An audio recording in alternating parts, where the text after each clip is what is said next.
Alo, Trà Vinh xin chào các bạn. Hôm nay thì mình chia sẻ bánh bò bông nha. Một món bánh bò rất là hấp dẫn. Bánh mình ăn cùng với nước cốt dừa nó lạ miệng và nó ngon, dễ làm lắm. Thì bây giờ mời các bạn mình cùng vào bếp để thực hiện luôn ha. Đầu tiên là mình dùng 200g bột gạo loại mịn nha. Còn bên đây là 100g bột mì, cái loại mà từ 8 đến 11 protein. 100g bột năng thì tổng cộng 3 loại là 400g. Tương đương là mình dùng 400ml nước cốt dừa hoặc là nước dừa tươi tùy ý thích của các bạn. 1 muỗng cà phê vung baking powder, 1 muỗng cà phê men khô men ngọt và thêm chút xíu muối, 100g đường. Rồi bây giờ sẽ cho hết 100g bột mì vào thau, 100g bột năng, tiếp đến đó là 200g bột gạo. Đường các bạn cũng cho hết vô luôn. Rồi cái mình thêm men khô vô ha, 4g. Muối mình cho 1 góc. 5g bột nở baking powder. Trộn đều tất cả lại nha. Đối với cái bánh bò bông xốp này thì mình không có cần phải động tay vào bột đâu. Các bạn chỉ cần trộn đều, không có cần phải nhồi gì hết á. Còn bánh bò rễ tre thì phải nhồi. 400ml nước cốt dừa thì mình đã làm ấm trước á, cho vào hết luôn. Ấm nhẹ nhẹ thôi nha, các bạn đừng có làm cho nó nóng quá, nó sẽ bị chết men. Hoặc là mình để nhiệt độ phòng cũng được nữa, nhưng mà đừng có lạnh là được rồi, lạnh thì nó lâu nở bột đó.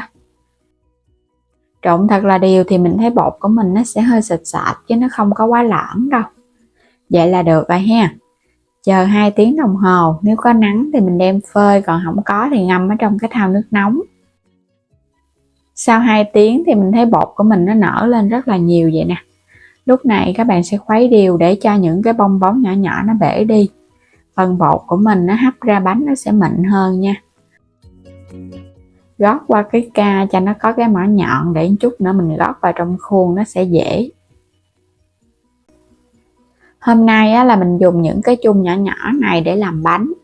Cái bánh bò này thì mình thấy làm là bằng cái ly nhỏ vậy nè, nó mới ra đúng cái bánh bò bạc liêu. Quét sơ dầu cho nó đừng có bị dính đó. Quét hết luôn ha, rồi chất vào trong nồi, các bạn đem hấp nóng. Nước trong nồi cũng sôi, khuôn cũng nóng rồi. Các bạn sẽ lấy ra rồi cái mình gót bột vô. Gót đầy thì nó bung cánh, còn gót hơi lưng thì nó sẽ nở đều.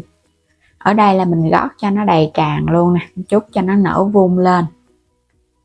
Rồi bây giờ để lửa thật là cao nha. Các bạn sẽ hấp trong vòng 10 phút. 300ml nước cốt dừa để mình làm nước cốt. Thêm chút xíu muối nè. Đường thì mình dùng 2 muỗng thôi cho nó ngọt dừa. Cho hết phần muối vào trong nồi. Thêm 2 muỗng canh đường, mình làm sẽ cái nước cốt bồng con nên không có cần phải pha bột. 300ml nước cốt dừa phải đặc. Khuấy đều ha. Bây giờ sẽ bắt lên trên bếp, các bạn nấu cho nó sôi lên từ từ là nước cốt của mình được à. Sôi lên rồi thì mình để khoảng 2 phút nữa rồi mình hãy tắt bếp nha. Chờ nó nguội nước cốt nó sẽ bồng con. Đây là cái cách dễ nhất luôn. Sau 10 phút thì mình tắt bếp rồi cái mở nắp, cái bánh nó nở vuông cao nè. Rồi nó bò ra tùm lum luôn á. Đây cũng chính là tên cho món bánh bò nè. Khi mà các bạn gót bột cao nhiều nó bò ra. Bánh chờ nguội thì mình mới lấy ra nó mới dễ nha. Đây những cái chung nhỏ nhỏ nè, các bạn thấy mình đổ cao nên nó nở vuông ha. Chờ nguội thì mình lấy ra dễ lắm, nó sẽ tróc, nó không có bị dính. Tại vì hồi nãy đã thoa dầu rồi cái hấp nóng nữa. Làm ở trong những cái ly này cũng dễ thương quá chừng luôn nè. Mình thấy làm cái ly thì cái độ sâu nó nhiều đó, nên là khi mà nó nở ra nó sẽ vung nhiều hơn. Những cái dụng cụ hay là khuôn ly mà các bạn chọn nó có cái chiều dài mà nó ốm thì cái bánh của mình nó nở ngon. Tháo ra hết luôn ha. Bánh bò bông. Bánh này thì nó sẽ hơi dai dai và béo nước cốt dừa. Nhưng mà độ ngọt không nhiều đâu, mình cho ngọt cũng vừa thôi à. Đây nước cốt sau khi nguội nó sẽ sệt sệt vậy nè. Đây gọi là nước cốt bồng con. Các bạn làm nước cốt hơi đặc thì nó ra bồng con nhiều. Đó, các bạn nhìn cái bánh bò của mình giống cái gì nè, giống y hệt những cây nấm luôn các bạn, nhìn dễ thương quá chừng luôn á. Đây một đàn nấm, nấm chưa có kịp nở ha, siêu dễ thương luôn, hấp dẫn quá. Bánh bò bông nước cốt dừa, bánh bò bạc liêu, một món bánh bò mà mình nhận được rất là nhiều yêu cầu mà hôm nay mới được thực hiện. Thì mình chúc các bạn ai ai cũng thành công ngon miệng với món bánh bò ngon này nha. Không có cần dùng đến gạo xay đâu, mình chỉ cần bột đóng gói thôi à, ai cũng sẽ làm được luôn. Chỉ là thời gian ủ hơi lâu chút xíu, không có cần phải động tay vào bột. Bánh nở ngon, xốp ngon nè, mềm thơm và béo nước cốt dừa nữa. Rồi cái bánh này thấy cưng quá à. Làm ở trong những cái ly nhỏ nhỏ các bạn, nó nở lên y những cây nấm luôn á, nhìn thấy cưng quá chừng luôn.